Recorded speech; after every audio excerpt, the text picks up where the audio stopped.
میرے آقا نے اعلان نبوت فرمایا.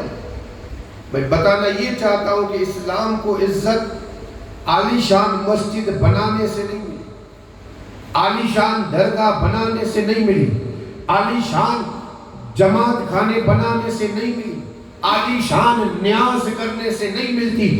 اسلام کو عزت ملتی ہے عمل سے. میں یہ ثابت کرنا چاہتا ہوں. میرے آقا نے اعلان فرمایا تھا اور پھر ابو بکر نے کلمہ پڑھا، علی نے کلمہ پڑھا، زید نے کلمہ پڑھا، بلال نے کلمہ پڑھا، امیر حمزہ نے کلمہ پڑھا، 39 لوگوں نے کلمہ پڑھا. اور پھر میرے آقا تاجدار مدینہ کی نظر گئی. اب یہ نظر کس پہ ٹھاری ہے؟ واقعہ سب کے ذہن میں ہے. عمر پہ نظر ٹھاری ہے اور وہاں ابو جہل نے کہا اس کو روکا جائے. اگر نہ روکا گیا تو یہ جو ہے بڑھے گا، اب اس کو ختم کیا جائے. کا ختم کون کرے گا؟ تو ابو جہل کی نظر بھی عمر پہ گئی. میرے آقا نے ہاتھ اٹھایا، ہاتھ اٹھا کر کے کہا اللہم اعز الاسلام بے عمر ابن الخطاب. اے مولا اسلام کو عزت دے حضرت عمر بن خطاب کے وسیلے سے. عمر بن خطاب کے وسیلے سے. لوگ یہ کہتے ہیں وسیلہ نہیں مانگنا چاہیے. میرے آقا نے فرمایا بے عمر ابن الخطاب. عمر بن خطاب کے ذریعے سے اسلام کو عزت دے.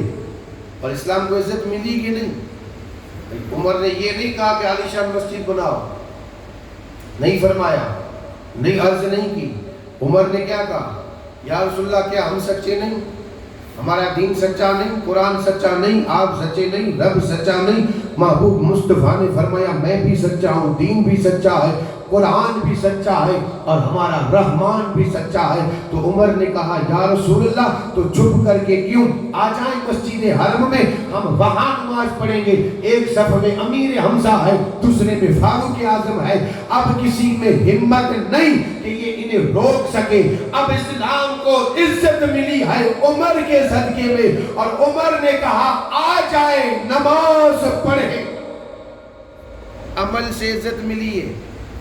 اگر ایک اور دلیل چاہیے تو دیکھو، اور یہ دلیل میں اس کی دے رہا ہوں جن کا ذکر ہم کرنے بیٹھے ہیں. سرکار غوث اعظم رضی اللہ تعالیٰ عنہ. لیکن یہ بھی واقعہ ہم نے 12 سنا ہے کہ میں کہتا ہوں ہم بھول جاتے ہیں. ہمیں یہ تو یاد رہتا ہے کہ نیاز کیسی پکائی تھی، چاول کچے تھے یا پکے، میٹھا جو بنایا تھا وہ بہترین تھا کہ نہیں. 1 سال کے بعد بھی یاد رہتا ہے. اور جب بناتے ہیں تو کہنے والے کہتے ہیں یار اس سال تو نے میٹھا تھوڑا ایسا بنایا تھا، آج تھوڑا اچھا بنانا. اور پھر چاول کی بات ہے تو کہتے ہیں یا اس سال بہت اچھے بنے تھے، ویسے ہی بنانا. نیاز تو یاد رہتی ہے لیکن بیان کیا ہوئے یہ کسی کو بھی یاد نہیں رہتا. پہلے لوگ کیا کرتے تھے؟ رات کو سنتے اور کئی دنوں تک انہیں یاد رہتا کہ فلاں آیا تھا اور اس نے یہ باتیں ہمیں بتائی تھی. وہ خود اپنے گھر والوں کو بتاتے ہیں اور اپنے دوست احباب کو بھی بتاتے ہیں اور کہتے ہیں تو نہیں آیا تھا، سن فلاں مولوی نے یہ کہا. برسوں تک لوگ یاد رکھتے تھے. آج بھی سفید بال والوں سے جب بات ہوتی ہے تو وہ یہ کہتے ہیں کہ برسوں پہلے محمود شاہ جیلانی نے یہ کہا تھا، مفتی اعظم کچھ نے یہ کہا تھا. اور آج بھی اگر پوچھا جائے تو لوگ کہتے ہیں کہ بابو غلام حسین شاہ جیلانی برسوں پہلے یہاں یہ کرتے تھے. یعنی برسوں پہلے کی بات آج بھی بتانے والے ہیں تو سفید بال والے. ان نوجوانوں سے پوچھا جائے تو کوئی کسی کو پتہ ہی نہیں. پتہ ہو تب نہ. حال وہی ہے کہ خیال یہی ہے کہ اگر کسی چیز کی ضرورت پڑے گی تو موبائل میں ڈھونڈ لیں گے. سننے کی کیا ضرورت ہے، بس رسم ادا کر کے آ جائیں، بیٹھ کے آ جائیں گے. تقریر ختم ہوگی تو گھر جا کر کے موبائل میں پڑے رہیں گے. اگر سننی ہوگی تو پھر موبائل میں سن لیں گے. یہ حال ہمارا ہے. یہ نہیں، یاد رکھیں اور ایسا یاد رکھیں کہ سامنے والا صرف نام کہے اور ہمیں وہ واقعہ یاد آ جانا چاہیے. اگر آپ کو یاد آ گیا ہو تو نہ کرو، اگر آپ کو وہ واقعہ یاد آیا ہو تو نہیں آیا ہوگا، میں بھی جانتا ہوں لیکن اشارہ کروں گا تو آ جائے گا. غوث اعظم رضی اللہ تعالیٰ عنہ جا رہے تھے. آپ نے کیا دیکھا؟ ایک انسان بوڑھا، ضعیف، کمزور، لیٹا ہوا. اب یاد آ گیا ہوگا. غوث اعظم نکلے، لیٹا ہوا، کمزور، جسم میں صرف ہڈی، صرف چمڑی، اس کے علاوہ کچھ ہے نہیں۔ غوث اعظم گزرے، اب اس انسان نے کہا اے عبد القادر ادھر آ، ادھر آ۔ غوث اعظم آگے بڑھے، آگے بڑھ کر کے کہا کیا ہے؟ تو اس نے کہا کہ ذرا مجھے سہارا دے تاکہ میں اٹھ کر کے بیٹھ جاؤں۔ سہارا دے تو اٹھ کر کے۔ غوث اعظم نے کہا اتنے سے کام کے لیے تو نے مجھے بلایا؟ مجھ سے پہلے بھی گزرنے والے گزرے، تو نے ان کو نہیں بلایا اور مجھے کیوں بلایا؟ پہلے اس بات کا جواب دے۔ گزرنے والے بہت گزرے، میں نے اپنی آنکھوں سے دیکھا، مجھ سے پہلے بھی گزرے، اس سے پہلے بھی گزرے ہوں گے، لیکن تو نے کسی کو نہیں، مجھے کیوں بلایا؟ تو اس جواب دینے والے نے کہا اے عبد القادر سن، گزرنے والے تو گزرے لیکن اس میں کوئی عبد القادر نہیں تھا، مجھے انتظار تھا تو عبد القادر کا، اب ذرا مجھے اٹھا کر کے بٹھا۔ غوث اعظم خود کہتے ہیں بس میرا ہاتھ لگانا تھا، میں نے اس کا ہاتھ پکڑا، میں دیکھتا ہوں وہ کمزور تھا تو طاقتور بن گیا، ضعیف تھا تو جوان بن گیا۔ اب میں حیرت میں ہوں، بھئی حال کیا ہے؟ صرف پوسٹ اور صرف ہڈیاں، اب تو گوشت بھی آ گیا، ضعیف تھا جوان ہو گیا، کمزور تھا طاقتور ہو گیا۔ غوث اعظم نے کہا، میں نے اس سے پوچھا بتا تو ہے کون اور یہ معاملہ کیا ہے؟ اس جواب دینے والے نے کہا عبد القادر میں کوئی اور نہیں، تیرے نانا کا دین، دین اسلام۔ انسانی شکل میں آیا تھا، انسانی شکل میں کہا میں تیرے نانا کا دین اسلام ہوں۔ غوث اعظم نے کہا یہ معاملہ کیا ہے؟ بات اب بھی سمجھ میں نہیں آئی، تو دین اسلام ہے لیکن پہلے کمزور تھا، ضعیف تھا، اب تو طاقتور کیسے ہو گیا، جوان کیسے ہو گیا؟ تو اس دین نے جواب میں کہا تھا عبد القادر میں جو کمزور ہوا تھا تو تیرے نانا کی اس امت کی وجہ سے، کہ تیرے نانا کی امت نے عمل کرنا چھوڑ دیا، اور جب امت عمل کرنا چھوڑ دیتی ہے تو دین کمزور ہوگا۔ دین نے کہا میں کمزور اسی لیے ہوا کہ تیرے نانا کی امت نے عمل کرنا چھوڑ دیا۔ کہا میں مٹا نہیں۔ دین کیا کہتا ہے؟ میں مٹا نہیں اور نہ میں مٹوں گا۔ دین نے کہا تھا نہ میں مٹا ہوں نہ مٹوں گا، مجھے پتا ہے کہ میں قیامت تک رہوں گا، لیکن ہاں اتنا ضرور ہے کہ جب تیرے نانا کی امت عمل نہیں کرے گی تو میں کمزور ہو جاؤں گا۔ کمزور ہوا تھا عمل نہ کرنے کی وجہ سے، اور پھر تو نے مجھے جوان دیکھا، طاقتور دیکھا، تو عبد القادر میں جوان ہوا تو تیری وجہ سے، تو نے رب کی اتنی عبادت کی ہے کہ اللہ نے مجھے طاقت عطا فرمائی، اللہ نے پھر مجھے جوانی عطا کر دی، اللہ نے پھر مجھے زندگی عطا فرمائی۔ آپ کا لقب ہے محی الدین، دین کو زندہ کرنے والے۔ زندہ سے مراد یہ نہیں کہ ختم ہو گیا تھا، انسان جب کمزور ہوتا ہے تو ہم بھی کہتے ہیں اب تو وہ مرنے کے قریب ہے، مر رہا ہے، اور پھر اگر اسی کو دوائی پلائی جائے یا ڈاکٹر کے پاس لے جا کر کے علاج کروایا جائے اور وہی بندہ جب واپس اچھا ہو جاتا ہے تو کیا کہتے ہیں؟ مرتے مرتے بچا، اللہ نے اسے زندگی عطا فرمائی، یہی کہتے ہیں ہم، یہی کہتے ہیں، یہی ہے محی الدین، دین کو زندہ کرنے والے۔ سمجھانے کا مقصد اور مطلب یہ ہے اسلام کی عزت کس میں ہے؟ عمل کرنے میں۔ یہ اسلام کی عزت اسی میں ہے، اسی لیے تو آج اسلام کی عزت کیوں نہیں ہو رہی اس کی وجہ سمجھ میں آئی؟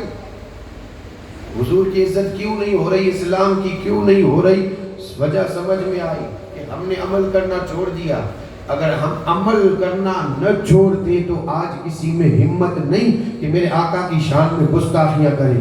اب دیکھیں ایک سے دو سے چار، اب یہ بڑھ رہے ہیں، لیکن ہمیں ابھی بھی ہوش نہیں، ابھی بھی ہم مدہوش ہیں دنیا کے اندر، ابھی بھی ہم دنیا کے لیے سب کچھ کر رہے ہیں، اور پھر یہ کہتے ہیں کیا کریں، ہمارا تو کچھ ہے نہیں، سب کچھ ان کا ہے، فلاں بھی ان کا، یہ بھی ان کا.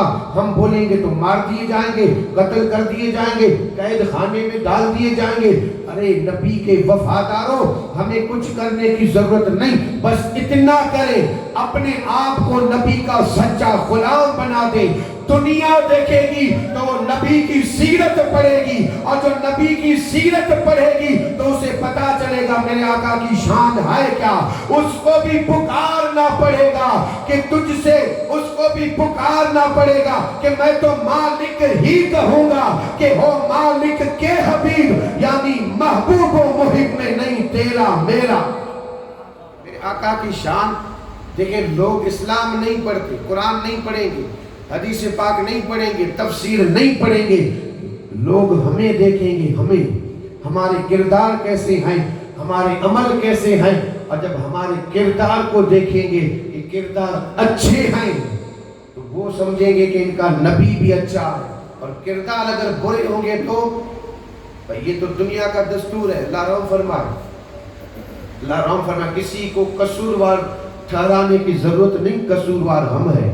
قصور ہمارا ہے کہ ہم نے اسلام کو کمزور کیا, ہم نے عمل نہ کیا. آج بھی اگر حضور کی سنت پہ عمل کرتے تو لوگ میرے آقا کی سیرت پڑھتے, ضرور پڑھتے.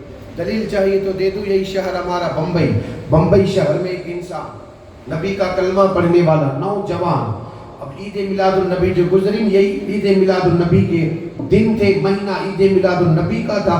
اس نے کسی عالم دین سے کہا کہ مجھے ایک ایسا عمل بتائیں تاکہ میں کل آقا کی ولادت کے دن کل میں عمل کروں اور میرے آقا کو راضی کروں.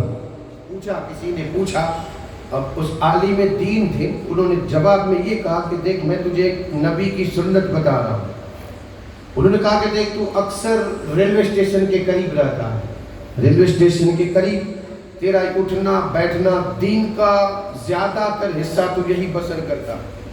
میرے آقا کی ایک سنت یہ ہے کہ میرے آقا جب بھی کسی کمزور کو دیکھتے, جس کے پاس وزن بوجھ زیادہ, تو میرے آقا اس کا بوجھ خود اٹھاتے اور اسے گھر تک چھوڑ کر کے آتے. یہ میرے آقا کی سنت ہے, اور یہ میں تجھے اسی لیے بتا رہا ہوں کہ تو ریلوے اسٹیشن کے قریب رہتا ہے, بہت مسافر آتے جاتے ہیں, ان میں کمزور بھی ہوں گے, ان کمزوروں کی مدد کر, کل مدد کر, اور نبی کی روح کو راضی کر. کہا ٹھیک ہے. صبح پہنچ گیا ریلوے اسٹیشن. اب وہ دیکھتا رہا, ایک ٹرین آئی جس میں سے ایک بڑھیا عورت اتری, ضعیف, سامان بھی زیادہ. اب یہ آگے بڑھا, آگے بڑھ کر کے اس بڑھیا کے پاس جا کر کے کہنے لگا, ماں جی اجازت ہو تو میں آپ کا یہ سامان اٹھا کر کے آپ کے گھر تک پہنچا دوں. وہ کلمہ پڑھنے والی نہیں تھی, عورت جو تھی اس نے کلمہ پڑھنے والی, یہ کلمہ پڑھنے والا عید میلاد النبی کا دن بغیر ٹوپی کے تو یہ بھی نہیں گیا ہوگا. ٹوپی پہن کر کے, جبہ پہن کر کے عورت نے دیکھا, دیکھ کر کے عورت نے کہا کیا تو مجھے پہچانتا ہے؟ کہ وہ خود تو نہیں پہچانتی تھی اسے, اسی لیے اس نے کہا ہو سکتا ہے کہ یہ مجھے پہچانتا ہو, میں تو نہیں پہچانتی لیکن یہ مجھے پہچانتا ہو. عورت نے کہا کیا تو مجھے پہچانتا ہے؟ اس نے کہا نہیں ماں جی میں تو آپ کو جانتا بھی نہیں, آج پہلی بار ملاقات ہوئی. تو عورت نے کہا تو پھر میرا سامان اٹھانے کی اجازت کیوں لیتا ہے؟ اس نے کہا کہ دیکھو اجازت اس لیے لے رہا ہوں, آج ہمارے نبی کا جنم دن ہے, ولادت کا دن ہے, اور میں یہ چاہتا ہوں کہ آج میں اپنی نبی کی سنت پہ عمل کروں. میرے آقا کمزور لوگوں کی مدد کرتے تھے, ان کا سامان ان کے گھر تک پہنچاتے تھے. یہی عمل کرنا چاہتا ہوں تاکہ مجھ سے میرا نبی راضی ہو جائے. پہلے تو عورت نے منع کیا تھا, کہا تو چور ہو سکتا ہے, ڈاکو ہو سکتا ہے, سامان لے کر کے نکلا تو. لیکن جب نبی کی بات سنی تو عورت نے کہا ٹھیک ہے, اٹھا لے سامان. اٹھایا, گھر تک پہنچایا, اور پھر اس نوجوان نے کہا میرا نمبر لے لو, نمبر لے لو. آج ایک دن کے لیے نہیں, جب بھی آپ ریلوے اسٹیشن پہ آئی, سامان زیادہ ہو, اٹھا نہ سکتی ہو تو آپ مجھے فون کر دینا, میں آپ کا سامان اٹھا کر کے پہنچا دوں گا. گھر سے ریلوے اسٹیشن پہنچانا ہو تو میں پہنچا دوں گا, ریلوے اسٹیشن سے گھر تک پہنچانا ہو تو بھی پہنچا دوں گا. اور صرف اتنا ہی نہیں، اس کے علاوہ کوئی اور مدد کی ضرورت ہو تو ماں جی مجھے یاد کرنا، میں آپ کی مدد کروں گا، جس سے میرے آقا کی روح مجھ سے راضی ہو جائے گی. اس عورت نے نمبر بھی لیے، اور نمبر لینے کے بعد 6 مہینے گزر گئے. 6 مہینوں کے بعد پھر وہی عورت فون کرتی ہے اور کہا بیٹا پہچانا؟ اس نے کہا نہیں پہچانا. کہا عید میلاد النبی کے دن تو نے میرا سامان اٹھایا تھا اور یہ کہا کہ اٹھایا تھا کہ یہ تیرے نبی کی سنت ہے، تو اگر اس پہ عمل کرے گا تو تیرا نبی تجھ سے راضی ہوگا. اس نے کہا ہاں ماں جی پہچان لیا. کیا آپ ریلوے اسٹیشن پہ آئی ہے؟ کیا میں سامان اٹھانے کے لیے آؤں؟ کیا آپ کو گھر سے ریلوے اسٹیشن جانا ہے؟ اس عورت نے کہا نہ بیٹا، نہ مجھے ریلوے اسٹیشن سے گھر جانا ہے، نہ گھر سے ریلوے اسٹیشن جانا ہے. تو کہا فون کیوں کیا؟ تو کہا فون اسی لیے کیا ہے تاکہ تجھے بتا دوں کہ جب سے تو نے تیرے نبی کا ذکر کیا ہے اس دن سے آج تک 6 مہینے گزر گئے، میں روزانہ تیرے نبی کی سیرت پڑھتی ہوں. روزانہ تیرے نبی کی سیرت پڑھتی ہوں. اس عورت نے سیرت کب پڑھی؟ جب اس نے خود نے نبی کی سنت پہ عمل کیا. آج ہمارا حال یہ ہے، گاڑی دیکھیں آپ، یہودیوں کی مثل ہے. دیکھیں اگرچہ اختلاف ہے گاڑی میں، لیکن یہ اختلاف علماءوں کے لیے ہے، ہم جیسے جاہلوں کے لیے تھوڑی ہے. یہ علماءوں کے لیے اختلاف ہے کہ کتنی رکھیں کتنی نہ رکھیں. ہمارے پاس تو اتنا علم نہیں، اور ہم سیدھا آ کر کے رکھ دیتے ہیں اور کہتے ہیں کہ گاڑی میں اختلاف ہے. اللہ کے بندو، ہم دیکھیں کس کو ماننے والے ہیں، اس کا تو خیال رکھیں گے کہ نہیں. اگر مفتی اعظم کچھ کو مانتے ہو تو مفتی اعظم کچھ کی داڑھی آپ نے دیکھی ہے. محمود شاہ جیلانی کو مانتے ہو تو ان کی داڑھی بھی آپ نے فوٹو میں دیکھی ہوگی. اور جو مجھ سے بڑے ہیں انہوں نے تو جیتے جاگتے دیکھا ہوگا. یہ ہم کم نصیب ہے، ہمیں ان کا دیدار نصیب نہ ہوا. اور اگر باپو غلام حسین شاہ جیلانی کے مرید ہو تو ان کی داڑھی آج بھی چمک رہی ہے اور آج یہ اعلان کر رہی ہے. کیا ہمارا علم ان سے زیادہ ہے؟ غلام حسین باپو سے زیادہ؟ اگر ہے تو پھر آپ کو مبارک. لیکن میں عرض یہ کروں گا، یہ بزرگان دین ہمیں بتا رہے ہیں کہ داڑھی رکھنا سنت کتنی ہے. امام اعظم ابو حنیفہ کے نزدیک، اعلیٰ حضرت کے نزدیک یہ بزرگان دین بتا رہے ہیں. تو پھر داڑھی کٹ کیوں کرتے ہو؟ کیوں یہودیوں کی مثل رکھتے ہو؟ بالوں میں دیکھو سٹائل یہودیوں کی، لباس میں دیکھو طریقہ یہودیوں کا، کھانے میں دیکھو طریقہ یہودیوں کا، ہر چیز میں طریقہ یہودیوں کا. جب ہم نے شریعت کو چھوڑا، اسلام کو چھوڑا، تو اسلام کمزور ہوا. اسی اسلام کو طاقتور بنانا ہے تو ہمیں عمل کرنا ہوگا. عمل برا لگا ہو تو معاف فرما دیں گے، حقیقت بیان کر رہا ہوں، عمل کریں. کیونکہ ہمیں پیر ایسا ملا ہے جو ماں کے پیٹ میں بھی ولی تھا. اس کی نظر آج بھی ہم پہ ہے، آج بھی اس کی نظر آج بھی ہم پہ ہیں. کون کیسا ہے کیا ہے یہ عالموں کے اختلاف میں نہیں پڑھنا چاہیے، یہ ان کا کام ہے. ہمارا کام یہ ہے کہ ہم جس سے وابستہ ہیں اسے دیکھیں. ہمارے نزدیک جو اللہ والے ہیں انہیں دیکھیں. ہمیں دور جانے کی ضرورت نہیں. مجھ سے لوگ جب مسئلہ پوچھتے ہیں تو میں ان کو جواب یہی دیتا ہوں کہ بتا، تجھے اگر کوئی مشکل پیش آتی ہے تو تو کہاں جاتا ہے؟ رات کو اگر مشکل پیش آئے تو تو کسے پکارے گا؟ اپنے مرشد کو پکارے گا. تو ذرا اپنے مرشد کا چہرہ دیکھ لے. اور پھر کا اختلاف ہے کہ نہیں، تو جس کو پکار رہا ہے اس کا چہرہ دیکھ اور پھر فیصلہ تو کر کہ تجھے کس پہ عمل کرنا ہے، تیرے مرشد کے چہرے پہ یا پھر کسی اور کے چہرے پہ. خیر عرض یہ کر رہا تھا، سیدھی راہ، اور جو بندہ سیدھی راہ لے کر کے نکلتا ہے وہی بندہ کامیاب ہوتا ہے. عرض یہ کر رہا تھا، اللہ کا احسان ہے کہ اس نے ولیوں کو بھیجا، اور ولیوں کا کام ہی یہی تھا. اور اسلام نے بھی کہا، تاریخ پڑھ کر کے بھی دیکھیں، جب بھی کبھی اسلام کمزور ہوا ہے اللہ کا ولی آیا ہے اور اللہ کے ولی نے اسی اسلام کو زندہ کیا. تاریخ پڑھ کر کے دیکھیں، اسلام کبھی مٹا نہیں اور نہ کبھی مٹے گا. قیامت تک رہنے والا مذہب اور یہ مسلک ہے، قیامت تک رہے گا. کمزور ضرور ہوا ہے، ہر دور میں کمزور ہوا ہے، لیکن جب سے اسلام حضرت آدم علیہ السلام لے کر کے آئے ہیں تب سے لے کر کے اب یہ قیامت تک رہے گا. جس دور میں کمزور ہوا ہے تو پہلے نبی آتے تھے اور اسلام کو تازگی اور طاقت عطا فرماتے, اور پھر نبیوں کا دروازہ مصطفیٰ جان رحمت پہ بند ہوا تو اللہ نے ہم پہ کرم فرمایا. اسلام کو پتا ہے رب مجھے مٹنے نہیں دے گا, پھر کوئی آئے گا. اللہ نے ولایت کا دروازہ کھول دیا اور کہا کہ ولی آئیں گے اور ولی اسلام کو طاقت دیں گے, زندہ کریں گے. تاریخ پڑھ کر کے دیکھیں آپ, غوث اعظم نے اسلام کو زندہ کیا, اور زندہ کیا کیسا زندہ کیا. غوث اعظم نے آج جتنے مرید غوث اعظم جیلانی کے سلسلہ قادریہ میں ہے, لیکن سارے, میں کسی کو یہ نہیں کہتا کہ نقشبندی کم, شہروردی کم, چشتیہ, ہم اہل سنت و جماعت کا عقیدہ رکھنے والے ہیں, سارے سلسلے غوث اعظم سے جا کر کے ملتے ہیں. ہر ایک کا پیر غوث اعظم ہے, اسی لیے تو کہا جاتا ہے پیران پیر دستگیر. لیکن قادری میں اس لیے کہہ رہا ہوں کہ غوث اعظم کا ایک لقب یعنی نام ہے عبد القادر, اور اسی سے ہوا ہے قادری. بندہ قادر کا بھی قادر ہے عبد القادر. یہ عبد القادر جیلانی کے نام سے قادری ہے, اسی لیے میں نے قادری کہا ہے.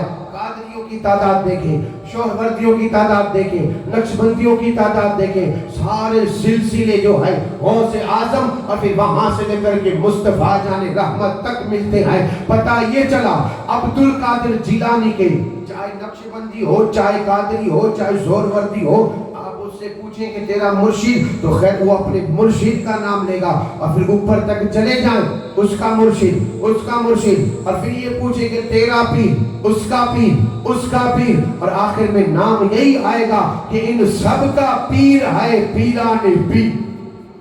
اس کو اللہ نے ماں کے پیٹ میں ہی ولایت عطا فرما دی. لیکن جو ولی ہوتا ہے وہ تو عالم ارواح میں بھی ولی ہوتا ہے, اس کو بھی ذہن میں رکھیں, عالم ارواح میں بھی. لیکن میں سمجھانے کے لیے بات عرضی کر رہا ہوں, اللہ نے انہیں ماں کے پیٹ میں بھی اللہ نے انہیں ولایت عطا فرمائی تھی. یہ عبد القادر جیلانی ہے, لیکن دلیل دینے کی ضرورت نہیں, واقعہ سب کو یاد ہے. ماں کے پیٹ میں تھے, ماں کی جان بچائی تھی کہ نہیں, دنیا میں آتے ہی روزہ رکھا تھا کہ نہیں. یہی عبد القادر جیلانی ہے. مدرسے کی طرف جب جاتے تو آواز آتی تھی, جگہ دے دو جگہ, ولیوں کا ولی آ رہا ہے, رب کا ولی آ رہا ہے, اور آواز دینے والا نظر نہیں آتا. بچے ڈر جاتے. غوث اعظم خود فرماتے ہیں کہ ڈر کی وجہ سے بچے میرے سینے سے چمٹ جاتے اور مجھ سے پوچھتے عبد القادر یہ آواز دینے والا کون ہے. کہتے ہیں میں جواب نہیں دیتا, میں صرف مسکرا دیتا. ان بچوں کا ڈر ختم ہو جاتا. بچوں کا ڈر. یہاں سے ایک بات ہمیں سمجھ میں یہ آئی کہ ہمیں عبد القادر جیلانی سے چمٹنا ہے, ان سے وابستہ رہنا ہے. ان سے وابستہ رہیں گے تو خوف ختم ہو جائے گا, ڈر ختم ہو جائے گا, اور پھر کسی میں ہمت نہیں کہ ہماری طرف نظر اٹھا کر کے بھی دیکھے. بس شرط ایک ہے, وٹھلوں نے جواب کند مفرج کے لیں, بس اسی پہ عمل کریں, سیدھی راہ پر چلتے رہیں, نہ ادھر دیکھیں نہ ادھر دیکھیں, اور جو سیدھا رستہ لے کر کے نکلا ہے وہی بندہ دنیا میں کامیاب ہے. اب یہ پہنچا کہاں؟ پہنچا جنت, جنت کے دروازے. اب یہ بندہ جنت تک پہنچ گیا تو رب فرمائے گا کہ جا, جس دروازے سے تو چاہے جنت میں داخل ہو. غوث اعظم کے قول بہت سارے میں سے ایک قول یہ بھی ہے کہ میرا مرید بغیر توبہ کیے ہوئے نہیں مرے گا, ہے. لیکن اس کے لیے شرط یہ, آپ نے کیا فرمایا, میرا مرید. مرید کے لیے شرط یہ ہے کہ غوث اعظم کے نقش قدم پہ چلے. اب اتنا وقت نہیں, میں صرف ایک شان غوث اعظم کی بتا دوں تاکہ ہمیں پتہ چل جائے کہ غوث اعظم, دیکھیں غوث اعظم کی شان ہم کما حق کو بیان نہیں کر سکتے, نہیں کر سکتے. غوث اعظم کی شان ہم کما حق کو بیان نہیں کر سکتے. غوث اعظم رضی اللہ تعالی عنہ ہمیں دنیا میں آ کر کے انہوں نے ہمیں سیدھی راہ پر چلنے کا, کیا ضرورت تھی آپ کو مدرسے میں جانے کی؟ غوث اعظم کو ضرورت کیا تھی؟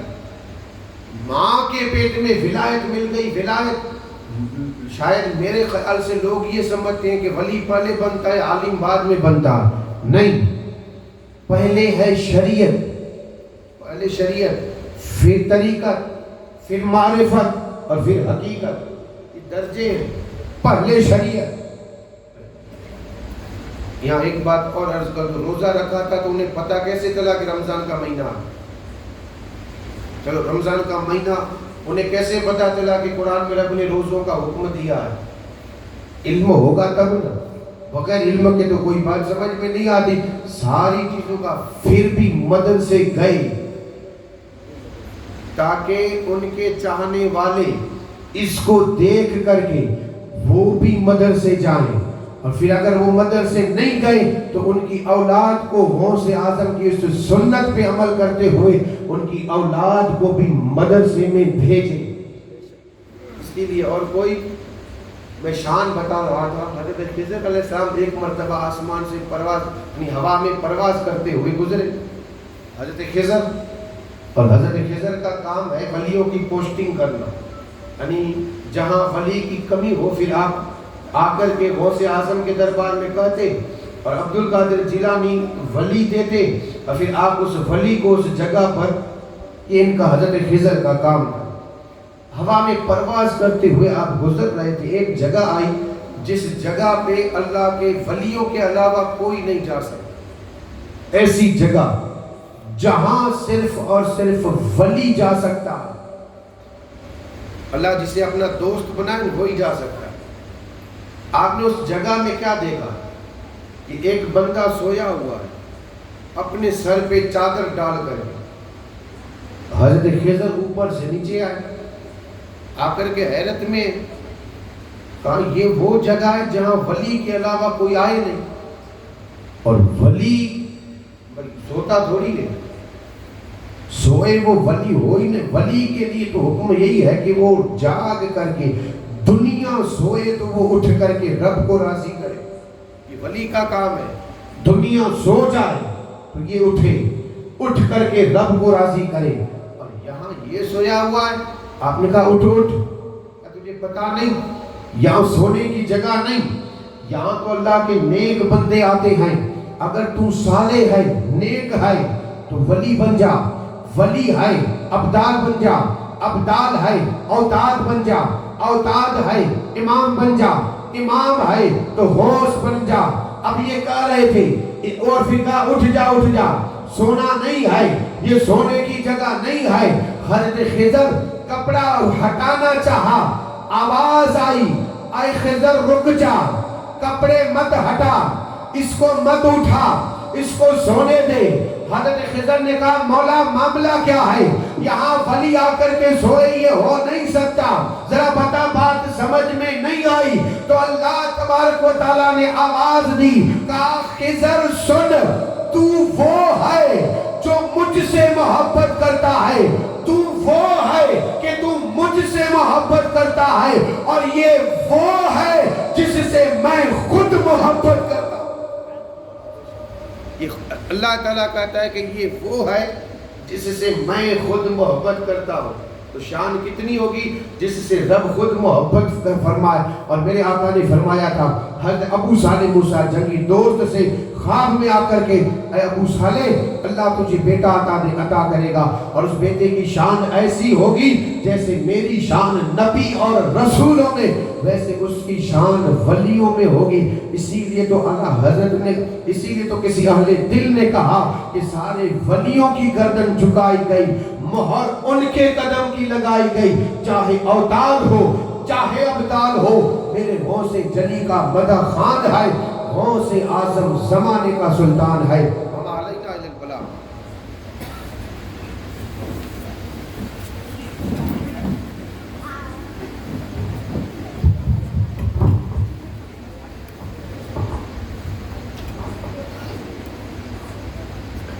صلی علی نبینا